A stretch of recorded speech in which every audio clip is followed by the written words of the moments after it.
Bismillah ar-Rahman ar-Rahim. Bismillah wal-Ibn al-Ruh al-Qudus Ilad Wahid Amin.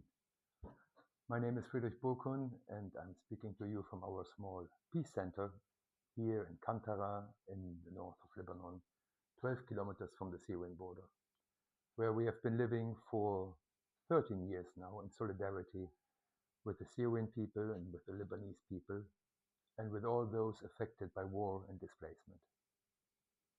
And this week I would like to speak to you about the topic of spiritual solidarity. In fact, I would like to invite you to join us in this summer of spiritual solidarity with all those who are still affected by war and displacement and flight and oppression. What does it mean? Solidarity starts with empathy, seeing in the other yourself, putting yourself into the skin of the other, and understanding that the suffering, the hardship any human being has to endure affects us all and concerns us all. Because only in solidarity we can find our humanity and we can find ourselves. Now, solidarity is of course more than just warm feelings and words. Solidarity is felt in deeds, in sharing, in coming together for a greater good. But why spiritual solidarity? Solidarity is more than just material help. I think that is a very important lesson we learn here every day. I think Mother Teresa said once that the most severe form of poverty is loneliness. And I think also in the developed world, the question of loneliness is becoming a real social issue. People forgotten in their old age, but not only in their old age, those who have to live for whatever reason in the corner of a street, those who lost beloved ones, lost their health, lost their mental stability, often find themselves alone. And I think it is a very important step to reach out to the other, wherever we can find him, in the street, when we go in our hometown, but also in these regions, like here, that have been affected by war and conflict. Now, we have been living 13 years here in the Syrian border through many ups and downs. And the last year was very rich and very intense again. Most of the families we have served for over a decade here have returned to Syria after the fall of the Assad regime. At the same time, others became refugees in their turn. Last year alone, more than 50,000 Alawite families arrived from the region just across the border after the terrible massacres there in retaliation for attacks by former elements of the old regime. Now, everybody who comes into our house is welcome. And we are trying here as volunteers to live and share a little bit the hardship of everybody who comes. Now, spiritual solidarity means not only to share a bit of your time and of your wealth, it means making room for the other in your heart, meaning to share and try to understand from where he or she comes, what his or her desires are, his motivations, his fears, even if we don't agree, even if somebody has burdened himself or herself with guilt, with wrongdoings, with mistakes. Who of us is without mistakes? It takes a bit of humility and a bit of interest in the fate of the other to discover that deep inside, and this is my conviction, every human being shares this virginal point. Thomas Merton called it a virginal point, the point, a little dot of pure intention. of goodness. So this is what we are trying to do. We are trying to meet the other and discover who she or he is. This was my personal journey, following the steps of Father Paolo Dall'Oglio, who in return was very much influenced by the French Orientalist philosopher Louis Massignon, who founded the Badaliye, the Arabic term for exchanging a hostage, putting yourself into the place of the other. And Louis Massignon spoke about decentering yourself for discovering the other, making a room and discovering that you share things even though you might be different. This was my personal journey of faith.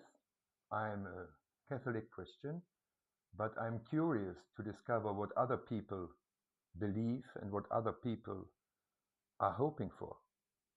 My encounter with Islam was an encounter of enlightenment, and I discovered many things in Islam that I learned to love and learned to admire, despite points I disagree with, despite points of darkness as well. But, taking the place of the other means becoming a little bit the other. And Father Paolo himself said that he is a Catholic Muslim, and this is a term I can easily accept for myself today, and this is the reason why I start every little of these video messages with the Islamic formula and with the Christian formula. In the name of God, the most merciful, the most compassionate. It is every Muslim starts every prayer with this sentence. It's the first sentence of the Quran. And in the name of the Father, and the Son, and the Holy Spirit, one God. So this expresses my personal belief, but people might disagree, might have other beliefs, convictions, and that is perfectly fine as long as we are trying to understand. Now, spiritual solidarity also means renouncing on some of your own powers for making a room for the other and for finding solutions together. And I think this is a very important lesson for humanitarian aid. We are trying to decolonize humanitarian aid in our association. That means that those who come from the privileged part of the world, like myself, that we are not imposing our ideas, our solutions on others.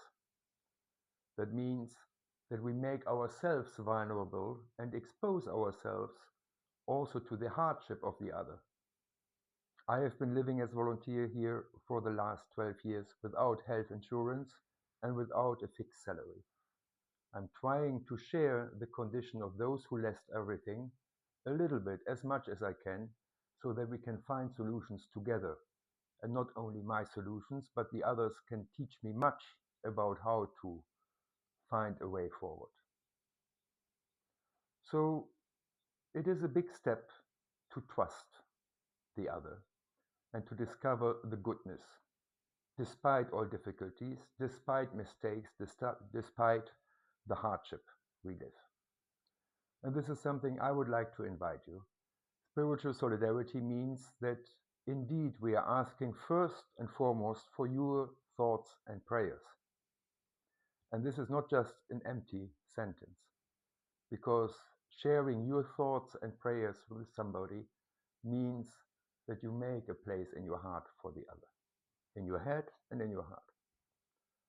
Now, of course, we also need to share our wealth, what we have, whatever power we have, to transform a situation of despair into a situation of hope.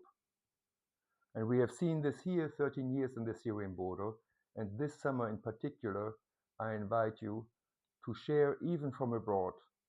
Make a small donation, spread the word with family members and friends who might want to come to visit and live here in spiritual solidarity, but who can also join our association and join those who care for what we are trying to do and for especially those we serve, the children we have served, the youth we have served, who have grown up together with us.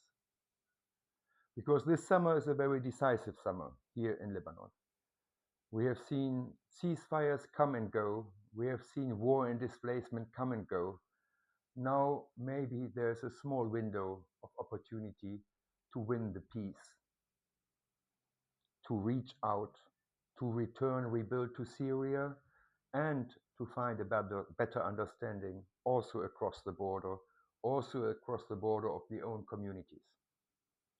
We are living here in a mixed area where Sunni, Alawite, Maronite, Orthodox Christian villages are living side by side.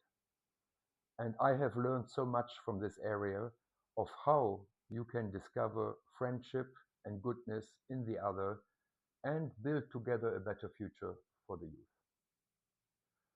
So thank you for staying with us. Thank you for supporting us.